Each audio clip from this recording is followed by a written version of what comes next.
جانم خوش آمدید. سلامت باشید. منم از دیدن شما خرسند.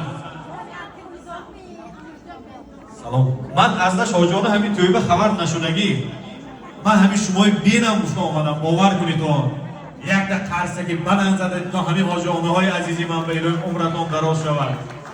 منم آرزو میکنم شمای بینم گفته سلامت باشید، سلامت باشید. هزار رحمت. شما سلامت باشید.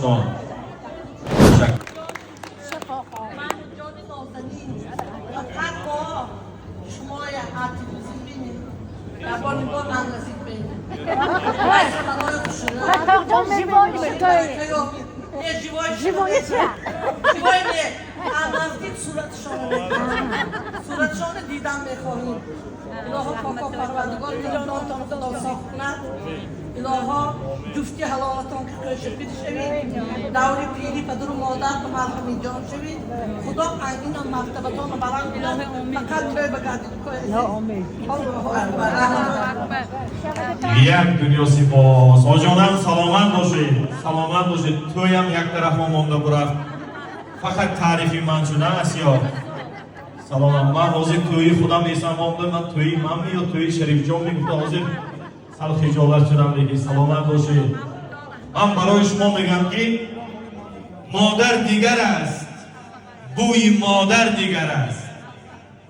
مادر دیگر است، بوی مادر دیگر است.